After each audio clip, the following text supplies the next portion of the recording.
Dalam gelapnya malam, di antara desiran angin dan bayangan yang mencekam, ada cerita yang tak pernah diceritakan.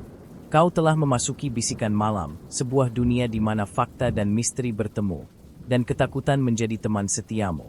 Jangan terlalu dekat, jangan terlalu jauh, karena yang bersembunyi dalam gelap mungkin sedang menunggumu. Bongkar makam berujung diikuti pocong sampai mati. Pada malam yang gelap gulita, 3 sahabat, Rudi, Budi, dan Arif, memutuskan untuk membongkar makam seorang pria yang meninggal secara misterius. Mereka telah mendengar rumor tentang harta karun yang tersembunyi di dalam peti mati tersebut. Dengan membawa peralatan seadanya, mereka masuk ke dalam pemakaman yang sudah lama terlantar. Suara jangkrik dan angin malam menyelimuti suasana yang terasa semakin mencekam. Saat mereka mulai menggali makam, tanahnya terasa sangat keras, seolah menahan mereka untuk tidak melanjutkan. Namun, ketiganya tetap berusaha dengan gigih. Setelah berjam-jam menggali, mereka akhirnya berhasil membuka tutup peti mati yang sudah rapuh. Namun, di dalamnya, mereka tidak menemukan harta karun yang mereka harapkan. Sebaliknya, tubuh seorang pria yang tampaknya baru saja meninggal muncul dengan keadaan aneh. Seperti ada sesuatu yang menyelubunginya. Tanpa mereka sadari, tindakan mereka membongkar makam itu memicu sesuatu yang lebih mengerikan. Sesaat setelah mereka membuka peti, terdengar suara langkah kaki berat dari arah belakang mereka. Mereka berbalik, namun tidak ada seorang pun di sana. Hanya udara dingin yang semakin mencekam, membuat bulu kuduk mereka merinding. Setelah menemukan tubuh di dalam peti mati, Rudi merasa ada sesuatu yang tidak beres. Ia melihat wajah pria itu tampak begitu mengerikan, seolah-olah ia mati dalam penderitaan yang luar biasa. Budi, yang lebih penasaran, mencoba mendekati tubuh tersebut. Namun tiba-tiba saja tangan pria itu bergerak. Teriakan Budi membuat Arif dan Rudi panik. Mereka segera menutup kembali peti mati. Namun perasaan takut mereka tak bisa lagi disembunyikan. Malam itu, ketiga sahabat kembali ke rumah mereka. Tetapi tidur mereka terganggu oleh mimpi buruk yang sama. Mereka melihat sosok pria yang mereka temui di peti mati. Berjalan dengan langkah yang lambat dan menyeramkan. Wajahnya tampak rusak, dan tubuhnya terbungkus kain kafan yang tampak basah. Setiap kali pria itu mendekat dalam mimpi mereka, mereka merasa sesak dan hampir tak bisa bernapas. Pagi hari setelah mimpi buruk itu, Arif memutuskan untuk pergi ke makam itu lagi. Merasa penasaran apakah ada yang salah dengan tubuh yang mereka temui. Namun, saat ia sampai di sana, ia terkejut karena makam itu telah tertutup rapat kembali. Seolah tidak pernah dibongkar sama sekali. Tanah di sekitar makam itu pun tampak kembali rapi. Arif merasa ada sesuatu yang sangat aneh dengan kejadian ini. Namun ia tidak bisa menahan rasa penasarannya. Pada malam ketiga, ketiga sahabat kembali berencana untuk menggali makam yang sama. Kali ini, mereka membawa lebih banyak perlengkapan untuk memastikan jika harta karun benar-benar ada. Namun, saat mereka menggali, suasana terasa semakin tidak nyaman. Budi merasakan hawa dingin yang sangat tajam, dan Arif mendengar suara gemericik air dari bawah tanah. Tiba-tiba, sebuah suara melengking terdengar, diikuti oleh suara langkah berat. Saat mereka melihat ke arah suara tersebut, mereka tercengang melihat sosok berbaju putih dengan kain kafan yang berlumuran tanah, berdiri di dekat pohon besar. Wajah sosok itu tertutup oleh kain kafan yang kumuh, dan hanya matanya yang tampak menatap tajam ke arah mereka. Rudi hampir tak bisa bergerak karena ketakutan yang begitu dalam. Tanpa bisa berkata-kata, mereka berlari terbirit-birit meninggalkan pemakaman. Namun, meskipun mereka berlari dengan cepat, langkah kaki itu terus mengikuti mereka. Setiap kali mereka menoleh, sosok itu semakin mendekat. Bergerak lambat namun pasti. Tiba-tiba, Arif terjatuh dan berteriak minta tolong. Tetapi saat Rudi dan Budi menolongnya, sosok pocong itu sudah menghilang. Mereka berdiri tertegun di tengah hutan, tidak tahu apa yang baru saja mereka alami. Ketiga sahabat kembali ke rumah mereka, namun perasaan takut tidak juga hilang. Setiap malam, mereka merasa ada yang mengawasi mereka dari jauh. Arif merasa tubuhnya lelah dan sakit, seolah ada yang menghisap energi dari dalam dirinya. Rudi mulai mendengar suara bisikan halus di telinganya. Sementara Budi merasa seperti ada tangan yang selalu menggapai-gapai kakinya saat tidur. Suatu malam, saat Rudi sedang berjalan sendirian pulang dari kedai, ia merasakan sesuatu yang aneh. Ia merasa seperti diikuti. Namun saat menoleh, tidak ada siapa-siapa. Namun, suara langkah kaki yang berat semakin terdengar jelas di belakangnya. Ketika ia berlari, suara itu juga semakin cepat. Rudi berlari menuju rumah Budi. Tetapi saat ia tiba, ia melihat sosok pocong itu berdiri di depan pintu rumah. Budi yang membuka pintu terkejut melihat Rudi yang tampak ketakutan. Sebelum mereka sempat berbicara, sosok pocong itu melangkah maju, menatap mereka dengan penuh kebencian. Mereka berdua mencoba untuk menutup pintu dengan sekuat tenaga. Namun pintu itu seolah tertahan dari luar. Ketiganya akhirnya bersembunyi di dalam rumah. Tapi sosok itu tetap berdiri di depan pintu mereka sepanjang malam. Hari demi hari, ketiga sahabat merasa semakin tertekan. Setiap malam, sosok pocong itu terus muncul dalam mimpi mereka. Bahkan di siang hari mereka merasa selalu diawasi. Arif yang paling menderita, mulai jatuh sakit dan tidak bisa tidur.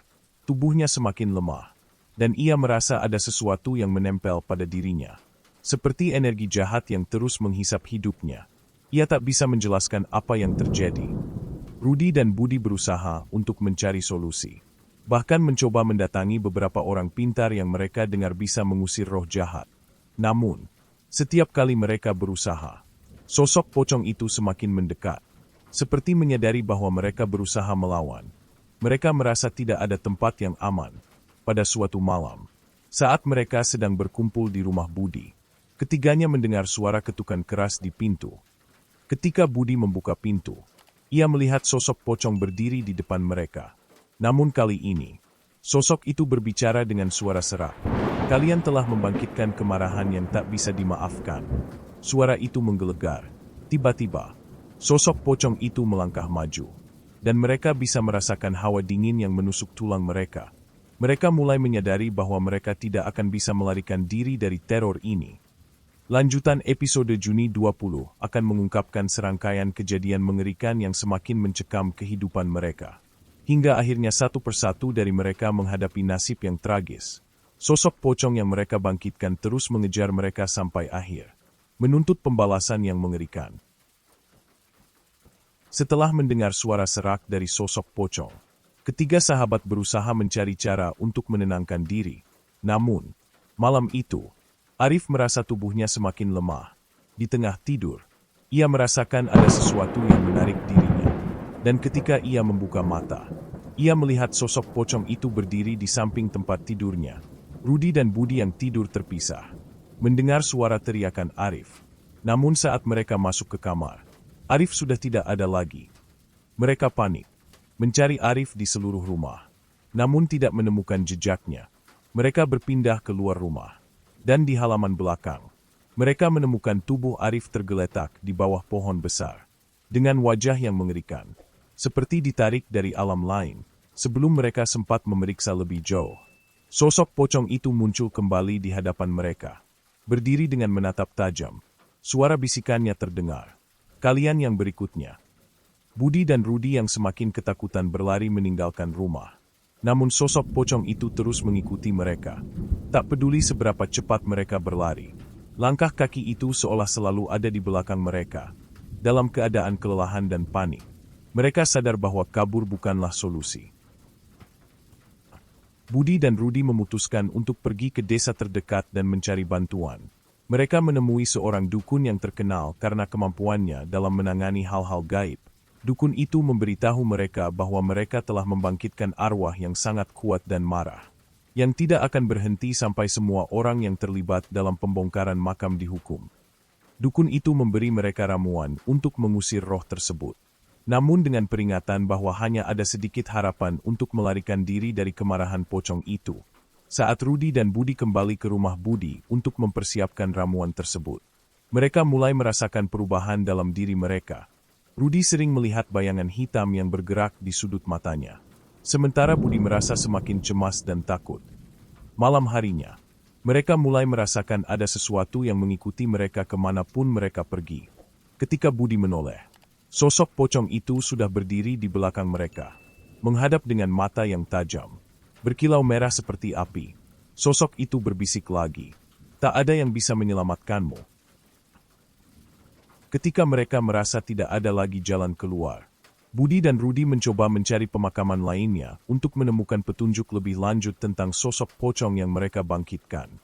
Mereka berbicara dengan orang-orang tua di desa yang menceritakan kisah serupa tentang roh yang marah karena penggalian makam yang tidak sah. Dalam cerita itu, mereka diberitahu bahwa satu-satunya cara untuk menenangkan roh adalah dengan mengembalikan apa yang telah dicuri dari makam. Namun, mereka sudah terlambat. Sesampainya di pemakaman yang dimaksud, mereka melihat tanah yang tergerus, seperti ada seseorang yang menggali kembali makam mereka. Tiba-tiba, sosok pocong itu muncul di depan mereka dengan tubuh yang lebih besar dan lebih menyeramkan dari sebelumnya. Seolah-olah ia telah menguatkan dirinya dengan amarah yang tidak terbendung. Tanpa peringatan, pocong itu melangkah maju dan menabrak Rudi. Tubuhnya melayang ke udara. Dan meski ia mencoba untuk berteriak, suara itu tidak keluar. Hanya ada suara jeritan Rudi yang bergema di telinga Budi sebelum ia terjatuh ke tanah. Budi berlari dengan sisa kekuatan yang ia punya. Namun sosok pocong itu semakin mendekat, seperti memaksa untuk menghukum mereka berdua. Budi yang hampir tidak bisa berjalan merasa dirinya mulai kehilangan akal. Setiap kali ia menoleh, sosok pocong itu semakin mendekat. Langkahnya tak pernah berhenti. Budi yang semakin merasa terpojok, mencari tahu cara untuk menghentikan teror ini. Ia mengingat bahwa ada sebuah tempat di luar desa yang diyakini sebagai tempat suci. Tempat di mana roh-roh jahat tidak bisa melintas. Namun, meskipun ia berusaha menuju tempat itu, tubuhnya terasa semakin lemah. Ia merasakan tubuhnya seperti diambil energi hidupnya sedikit demi sedikit. Ketika ia akhirnya sampai di tempat yang dimaksud, sosok pocong itu telah ada di sana, menunggu di depan pintu gerbang tempat suci itu. Dengan suara dingin, pocong itu berkata, "Kamu pikir tempat ini akan menyelamatkanmu?" Budi mencoba bertahan, tapi kakinya sudah hampir tidak bisa menopang tubuhnya. Ia tahu, ini adalah akhir dari perjalanannya. Dengan suara yang hampir tak terdengar, ia berbisik kepada dirinya sendiri, berharap ada keajaiban yang datang untuk menghentikan teror ini. Rudi dan Budi, meski sudah berusaha menghindari kejaran pocong, akhirnya menyadari bahwa mereka telah memasuki akhir dari peristiwa ini. Mereka telah terjebak dalam kutukan yang tak dapat mereka hindari. Pocong itu selalu ada di setiap langkah mereka. Tak ada tempat yang aman. Setiap usaha untuk melarikan diri hanya membuat mereka semakin terpuruk. Di tengah usaha mereka untuk bertahan hidup, mereka bertemu dengan seorang wanita tua yang mengaku tahu bagaimana cara menghentikan kutukan tersebut. Namun, wanita itu memberi mereka peringatan terakhir untuk membebaskan diri dari teror pocong. Salah satu dari mereka harus mengorbankan nyawanya. Mereka berdua harus memilih siapa yang akan hidup dan siapa yang akan mati. Saat keduanya berpikir panjang, pocong itu muncul, dan keputusan mereka pun sudah tidak relevan. Pocong itu melangkah maju, mengarahkan tatapan tajamnya kepada mereka berdua, dan mengatakan dengan suara penuh kebencian, "Kalian tidak bisa memilih, kalian berdua akan mengikuti." Episode 11, Pengorbanan yang tak terelakkan. Rudi dan Budi tidak tahu lagi harus berbuat apa. Ketika pocong itu mendekat, mereka merasa dunia mereka seakan berhenti. Tiba-tiba, Budi yang sudah lemah dan hampir kehilangan harapan berkata kepada Rudi, "Aku akan mengorbankan diri." Namun, Rudi menolak dan berteriak, "Kita bisa melawan. Budi, jangan menyerah." Namun, pocong itu semakin mendekat, seolah-olah tahu bahwa waktu mereka sudah habis. Tanpa bisa berkata-kata, Budi mendekati pocong itu, merasa tubuhnya semakin ringan. Sebelum ia benar-benar hilang, ia menatap Rudi satu kali terakhir, memberikan sebuah senyuman yang penuh keputusasaan. Sesaat setelah Budi mengorbankan dirinya, pocong itu menghilang, meninggalkan Rudi yang terdiam dalam kesedihan yang mendalam. Rudi tahu bahwa dia tidak akan pernah bisa melupakan pengorbanan sahabatnya itu. Namun, pocong itu belum selesai. Ternyata, sosok itu masih ada dalam bayang-bayang kehidupannya, menunggu saat yang tepat untuk kembali mengambil nyawanya. Rudi merasa dirinya telah selamat setelah Budi mengorbankan diri. Namun, Ketenangan itu hanya berlangsung sebentar. Pocong itu kembali muncul dalam mimpi-mimpi buruk Rudy. Setiap kali ia terbangun, ia merasa ada sesuatu yang sangat jahat mengikuti langkahnya.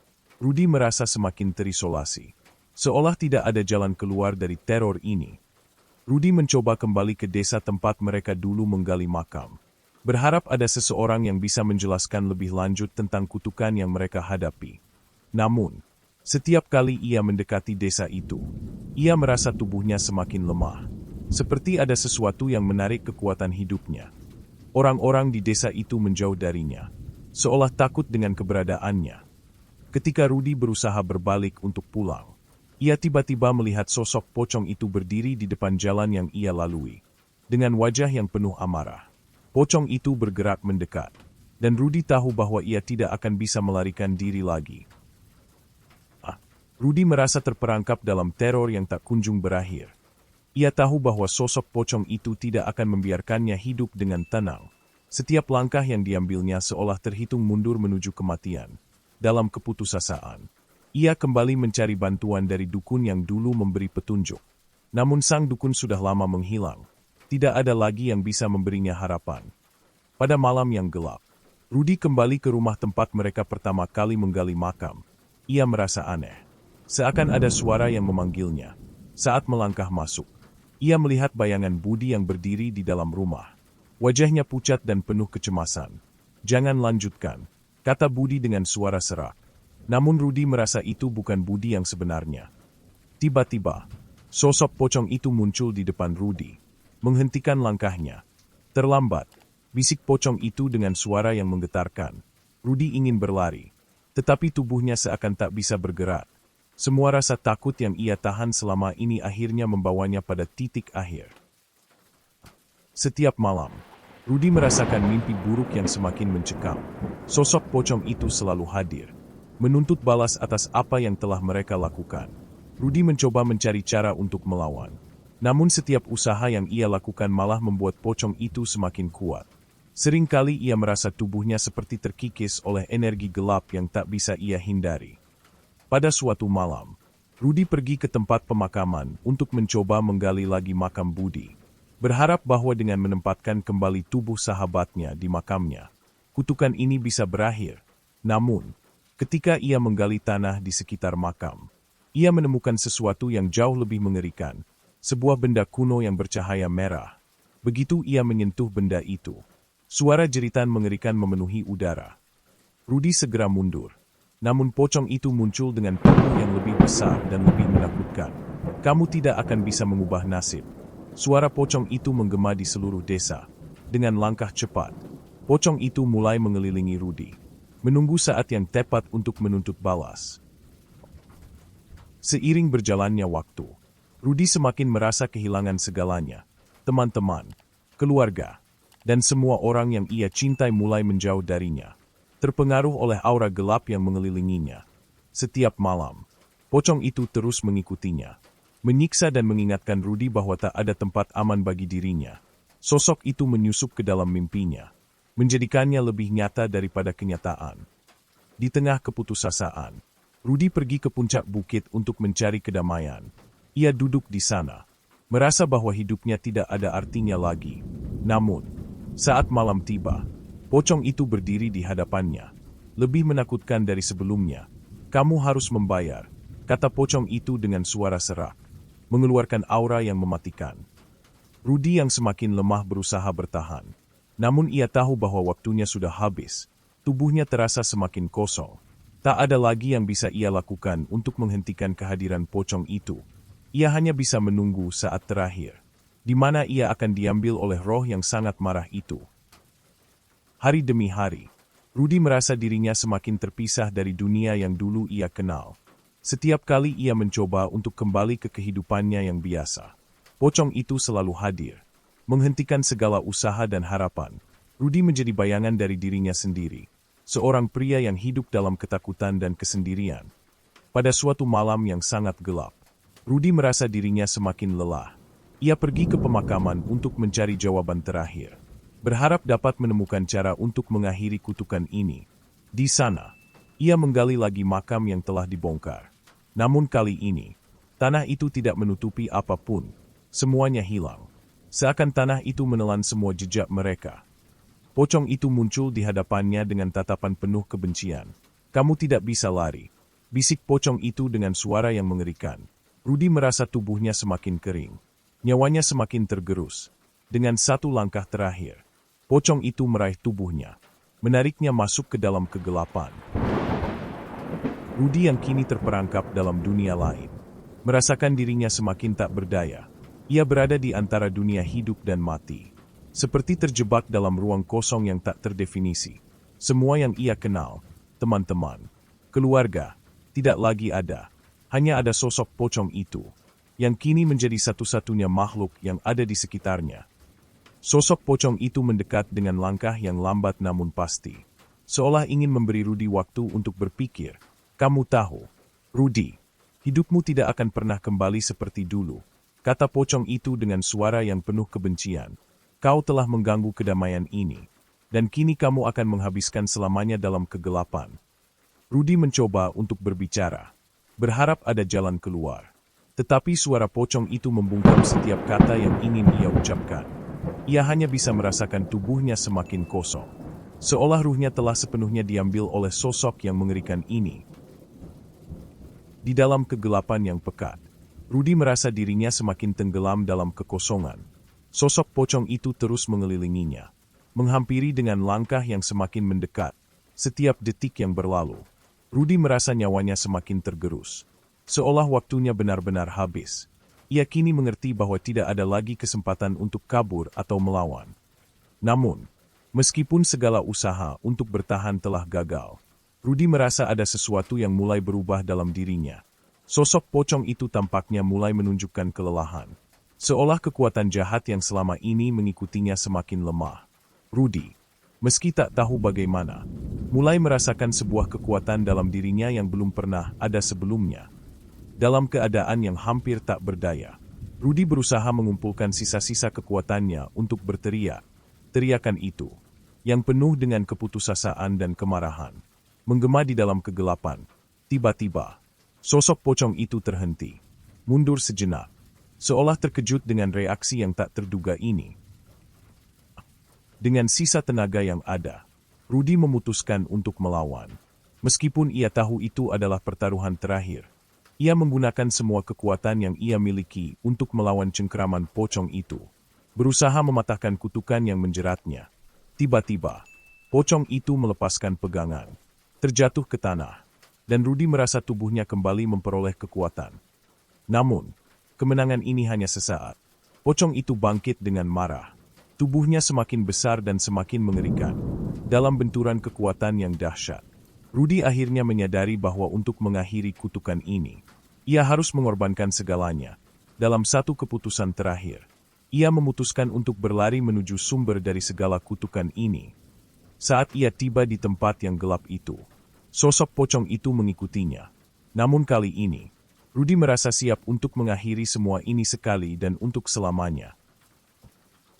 Rudi yang kini berada di pusat kegelapan dunia, roh merasa tubuhnya semakin lemah.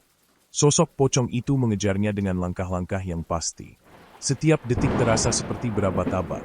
Dalam satu gerakan terakhir, Rudi berlari menuju pusat kegelapan, berusaha menghancurkan benda kuno yang telah mengikat nasibnya. Namun, saat ia menghancurkan benda itu, sosok pocong itu muncul dengan kekuatan terakhirnya, menghentikan semua usaha Rudi. Kamu tidak akan menang, bisik pocong itu. Dengan satu tarikan, sosok itu menarik Rudi ke dalam kegelapan yang abadi. Dan begitu saja, Rudi hilang tanpa jejak, mengikuti jejak sahabatnya, Budi, dalam keabadian yang tak pernah berakhir.